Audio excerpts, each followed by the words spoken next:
교회에 대한 얘기를 지금 계속하고 있죠. 지금의 교회의 모습과 예전에 이 초창기의 교회의 모습은 생각과는 많이 다릅니다. 지금은 교회에 오면은 목사도 있고 전도사님도 있고 또 뭐 이 각종 이 사역자들이 이렇게 있죠. 소위 말해서 이런 풀타임 사역자들이 일종의 그 성도님들에 의해서 공급을 받고 그래서 그것을 가지고 교회를 섬기고 성도를 섬기는 뭐 이런 일을 하는 일종의 이제 직업적 체계로 이렇게 지금 변해져 있습니다. 그런데 이제 예전에는 예를 들어서 사역자와 평신도 이 개념이 없었어요. 그냥 사역자가 곧 평신도고 평신도가 곧 사역자인 그 개념을 굳이 말할 필요가 없었던 이유가 뭐냐면은 교회라는 곳 자체가 자기가 자원해서 하나님의 뜻에 부르심을 받아서 하나님 안에서 온전히 마음을 들여서 모이지 않으면 안 되는 상황이었기 때문입니다. 박해가 있었고 또한 여러 가지 핍박이 있는 상황에서 내가 교인이 되고 한 교회에 소속된다는 것은 이미 내 삶을 하나님 앞에 온전히 드리고 교회와 함께 같이 고난을 받기로 작정했기 때문에 교인이 될 수가 있었어요. 그러니까 지금하고 좀 다르죠. 그렇기 때문에 이제 교회는 쉽게 설명하면 이 초창기 교회는 사명자들의 모임입니다. 사명자들의 모임. 그러니까 하나님께서 구원받은 자들을 모으셨지만 뿐만 아니라 그들은 모두 한 명 한 명이 하나님으로부터 받은 사명이 있었습니다. 그리고 그 사명을 가지고 하나님 안에서 예수를 전파하고 또 예수의 사랑을 나누는 일을 했는데요. 오늘 우리는 이 바울, 어떻게 보면 이 에베소 교회의 최초의 사명자죠. 이 교회의 출발이자 이 교회를 시작하게 한 그 사람이 이 교회에 대한 그 시작을 어떠한 마음을 가지고 시작을 했는지 그것을 보게 됩니다. 이것을 보게 되면은 우리가 알 수 있는 것은 뭐냐면 오늘날도 역시 주님은 우리에게 평신도냐 목사냐를 구분하지 않으시고 우리의 마음을 부르시고 찾으시거든요. 우리 안에 진짜 있어야 될 그 사명이 무엇인지 교회를 향해서 하나님께서 품으시기 원하시는 그 사명의 마음이 무엇인지를 다시 한번 고민해 보게 되는 거죠. 그래서 오늘 말씀을 보면은 바울이 말하는 자기가 교회에 대해 받은 사명을 세 가지로 이야기를 하고 있어요. 첫 번째가 무엇이냐면요. 우리 함께 4절의 말씀을 같이 한번 읽어보도록 하겠습니다. 4절의 말씀입니다. 시작. 그것을 읽으면 내가 그리스도의 비밀을 깨달은 것을 너희가 알 수 있으리라. 먼저 이 바울은요. 자기가 가지고 있는 사명을 그리스도의 비밀이라고 했습니다. 비밀. 비밀이 무엇입니까? 비밀은 감춰져 있는 것이죠. 감춰져 있었으나 지금 바울이 이렇게 이게 비밀인데라고 얘기하면 더 이상 비밀이 아닙니다. 이 소리는 뭐냐면 때가 되어서 그 때가 되었을 때 이제 공개를 하기 때문에 하나님께서 오랫동안 준비하셔서 바울을 통해서 이제 다시 그 원래의 목적을 드러내시는 일종의 오랜 사명이라는 뜻입니다. 그래서 이것을 가지고 또 다른 얘기를 또 경륜이라는 말, 계획, 뭐 예정 이런 말을 쓰고 있는데요. 그렇다면은 바울이 하나님으로부터 받은 이 사명, 이 비밀스러운 사명은 도대체 무엇이었을까요? 이에 대해서 바울은 이렇게 얘기를 합니다. 우리 함께 6절의 말씀을 같이 한번 읽어보죠. 6절입니다. 시작. 이는 이방인들이 복음으로 말미암아 그리스도 예수 안에서 함께 상속자가 되고 함께 지체가 되고 함께 약속에 참여하는 자가 됨이라. 한마디로 이제는 하나님께서 은혜의 복음을 우리에게 주셔서 예전에는 유대인들만 아브라함의 자손들만 그 구원을 받게 했다면 그 구원의 통로가 열려서 이방인과 유대인이 이제 다 복음의 자리에 올 수 있도록 활짝 그 복음의 문이 열렸다는 겁니다. 그래서 바울이 바로 그러한 이방인들에게 복음이 열리는 역할을 하게 되는 거죠. 바울의 별명 중에 가장 중요한 별명이 뭡니까? 이방인의 사도입니다. 그러니까 다른 베드로도 그렇고 무슨 야고보, 요한 이런 사람들도 이방인 사역을 하긴 했지만 그들의 주된 사역은 사실은 유대인들 혹은 흩어진 디아스포라 유대인들을 향한 사역이었어요.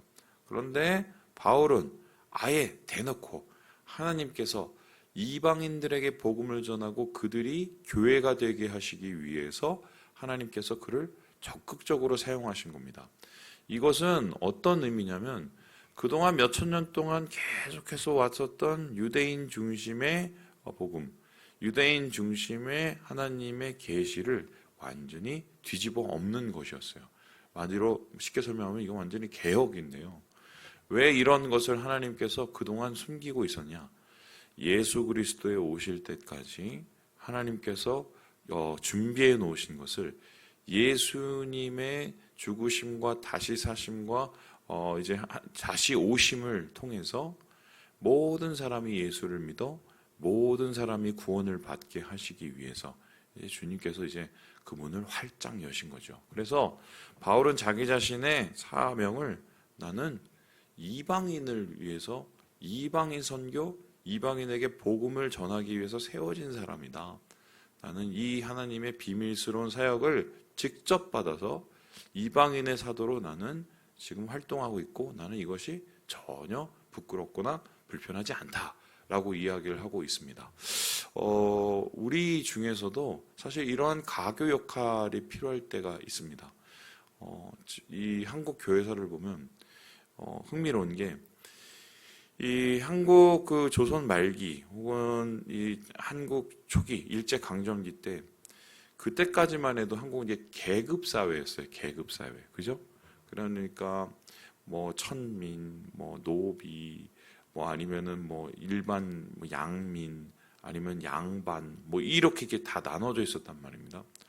그런데 이제 복음이 들어간 것을 보면은 노비가 양반을 전도하고 이런 일은 없었어요. 신기하게 뭐냐면 하나님께서 뭐 예를 들어서 대장장이를 한 명을 복음을 전하게 하셔서 그 대장장이가 다른 대장장이를 이렇게 복음을 전하고 그리고 또 한 양반이 자기 밑에서 일하는 머슴으로부터 복음을 받아서 그 양반이 다른 사람들을 또 이 가족들을 믿게 하고 이렇게 하나님께서 한 명 한 명을 이 복음의 가교로 세워 놓으셔 그 계급을 하나님 안에서 예수 믿게 하고 그것이 나중에 합쳐져서 한 교회가 되게 하시는 그런 역사들이 우리 한국 교회에 있습니다. 그래서요, 우리 역시 그러한 하나님의 비밀스러운 사역이 통로가 되어야 된다. 나를 통해서 나의 삶터 속에 있는 형제 자매들을 그리고 나의 이웃들을 나의 친지들을 주님께로 인도하는 그러한 복음의 가교 하나님의 오랜 이 계획의 중심이 나를 통해서 이루어져야 이게 바로 하나님이 주신 사명을 이루는 것이다. 그런 의미에서 지금 추석도 어쩌면 좋은 기회라고 할 수 있습니다. 복음을 우리가 직접 보여줄 수 있는 기회죠. 예. 두 번째로 또한 오늘 말씀 속에서 바울은요 자기의 사명을 이렇게 이야기를 하는데요. 예, 우리 함께 8절의 말씀을 같이 한번 읽어보도록 합시다. 8절입니다. 시작. 모든 성도 중에 지극히 작은 자보다 더 작은 나에게 이 은혜를 주신 것은 측량할 수 없는 그리스도의 풍성함을 이방인에게 전하게 하시고. 두 번째로 바울은 자기 자신의 사명을 뭐라고 얘기하냐면 은혜로 시작된 사명이라고 합니다. 그 이유가 뭡니까? 자기 자신이 예수님의 복음을 전할 수 있는 조건의 사람이 자격의 사람이 아니기 때문입니다. 그래서 자신을 가리켜 뭐라고 얘기합니까? 나는 모든 교인들 중에 가장 작은 자보다 더 작은 자다. 나는 그렇게 정말 예수님 앞에서 복음 앞에서 아무것도 아닌 사람이었다라고 이야기를 합니다. 그 이유가 뭡니까? 이 바울의 과거 때문입니다. 바울은 어떤 사람이었습니까? 예수님께서 활동하시던 시절에 열심히 율법 공부하면서 예수님을 오히려 배척했던 사람에 속합니다. 뿐만 아니라 예수님께서 승천하신 이후에 아예 대놓고 예수 믿는 사람들을 핍박을 했습니다. 전설에 따르면은 최초의 순교자인 스데반은 바울과 동문수학이었다고 그래요. 쉽게 설명하면 자기의 동기를 돌로 쳐서 죽게 만든 사람이 바울이라는 겁니다. 거기서 끝나지 않고 이 예루살렘 교회가 흩어졌을 때 그 흩어진 예루살렘 교인들을 찾아서 죽이려고 또 멀리 원정까지 갑니다. 다메섹까지 가요. 지금으로 말하면 시리아죠. 이런 것을 보면 그가 예수를 믿는다, 그가 예수를 전한다, 그가 예수의 사도가 된다, 말도 안 되는 일이죠. 아무리 사람이 변해도 천지개벽을 해도 사람이 어제까지 그렇게 말도 안 되게 예수를 핍박하던 사람이 어떻게 예수를 전하는 자로 변할 수 있겠습니까? 그런데 그게 돼요. 그냥 예수 믿는 사람이 아니라 예수 핍박한 사람이 제일 앞서서 예수를 전하는 사람이 된단 말입니다.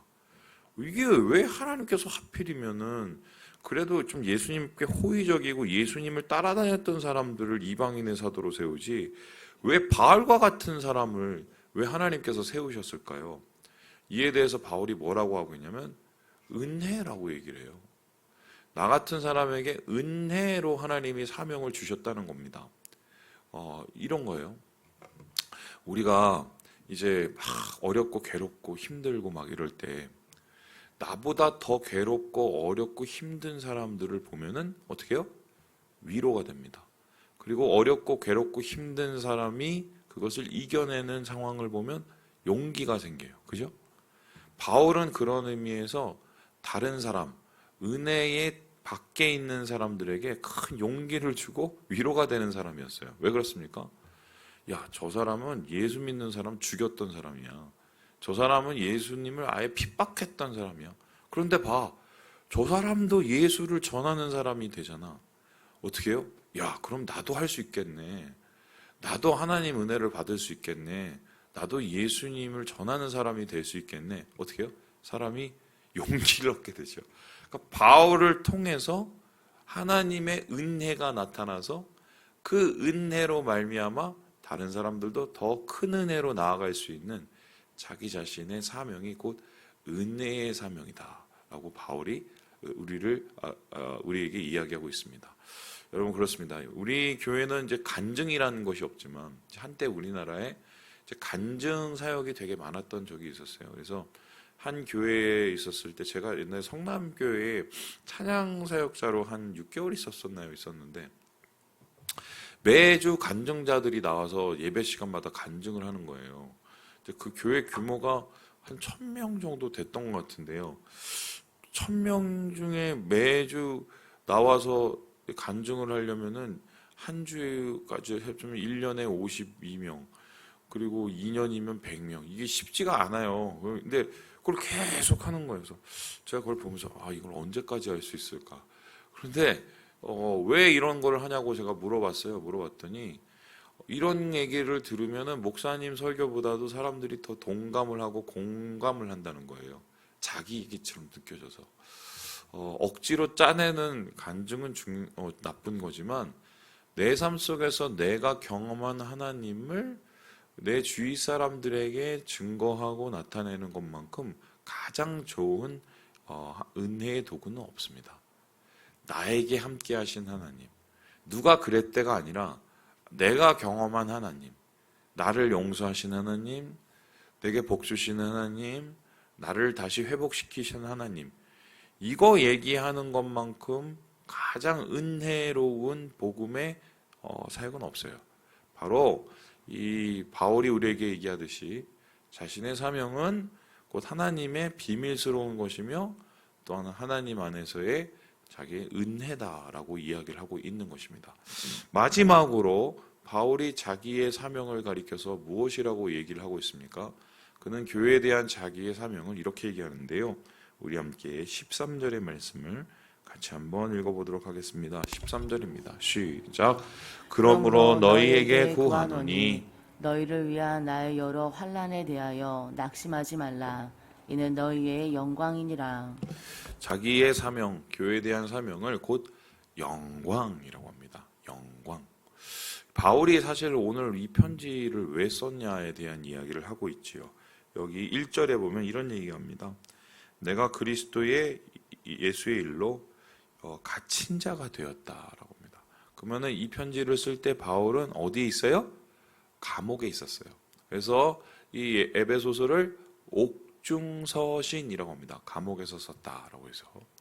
그렇다면은 사람들이 의아해했을 것입니다. 아니 그렇게 은혜를 받고 하나님의 무슨 비밀스러운 예정에 뭐 그렇게 사명을 받은 사람이 왜 저렇게 감옥에 갇혀 있어? 자기의 말대로 하면은 자유롭게 지금 돌아다니면서 전도를 해도 못 바쁠 상황에 왜 저렇게 갇혀 있어? 이해가 안 되는 거죠. 그리고 우리도 저렇게 막 복음 전하다 갇히면 어떻게 돼요? 무서운 거죠. 그런데 이에 대해서 바울이 아니라는 거예요. 내가 갇힌 것은 이유가 있다는 거예요. 이 갇힌 것이 오히려 사명이라는 거예요. 그것을 왜 얘기하냐면 환난에 대해서 내가 낙심하지 않는 이유는 이 갇힘을 통해서 하나님의 영광이 드러난다고 이야기하기 때문입니다. 아니 어떻게 갇힌 것을 통해서 하나님이 영광을 받으시나요? 우리의 고난받는 것이 어떻게 주님의 영광이 됩니까? 고난이 고난으로 끝나면 영광이 아닙니다. 그렇죠? 그건 그냥 고난일 뿐이에요. 환난과 괴로움이 환난과 괴로움으로 끝나면 아무것도 아닌 거예요. 그런데 예수 믿는 사람에게 고난은 고난으로 끝나지 않습니다. 예수 믿는 사람은 그 고난 속에서도 주님의 소망을 발견하고 그 고난을 이겨냅니다. 그리고 예수 믿는 사람은 결국 그 환난과 어려움을 주님의 이름으로 이겨낼 뿐만 아니라 최후의 마지막에 영광, 하나님의 높임을 받습니다. 그 이유가 무엇입니까? 주님이 고난을 통하여서 자신이 더 가까이 함께 하시고 더 가까이 우리를 붙잡아 주시는 것을 체험하기 때문이죠.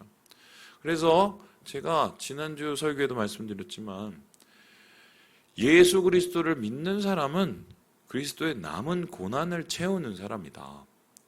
그 고난은 살리기 위한 고난이요, 하나님 안에서 상받기 위한 고난인 거죠. 그래서 바울은 자기 자신은 지금 감옥에 있어서 낙심하지 않아. 그러니까 내가 감옥 갇혔다고 걱정할 게 아니야. 이러한 고난은 힘들지만 이 고난을 이기게 하실 거고 이 고난을 통해서 주님이 영광을 받으실 거고 최후엔 내가 승리를 얻을 것이 분명하기 때문에 나의 사명은 하나님 안에서 곧 영광이다 라고 이야기를 하고 있는 것입니다. 여러분 생각을 해보세요. 달빛과 별빛이 언제 잘 보입니까? 세상이 제일 깜깜한 칠흑 같은 어둠일 때 별빛이 제일 밝게 빛나고 달빛이 제일 밝게 빛나는 거예요.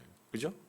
오늘이 더 밝은 달이 아니라 원래 달은 똑같은데 오늘이 더 어두운 밤인 거예요. 그래서 주님께서는 이 세대 한국교회는 뭐 끝났어, 이젠 뭐 소망이 없어, 더 어두운 밤이 될 수 있도록 밤이 되었을 때 진짜 소망으로 이 고난과 어둠을 이겨내는 진짜 그리스도인을 찾고 계십니다. 바로 그것이 사명자요 주님이 원하시는 가장 아름다운 교회다. 네, 말씀을 마칩니다. 우리는 주님의 사명자입니다. 우리 바울과 같이 은혜로 세워진 자요 하나님께서 영광을 받을 자입니다. 기억하시고 오늘 하루를 주님과 함께 승리하시고 이겨내시는 사랑하는 3일 가족 되시길 주님의 이름으로 축원합니다.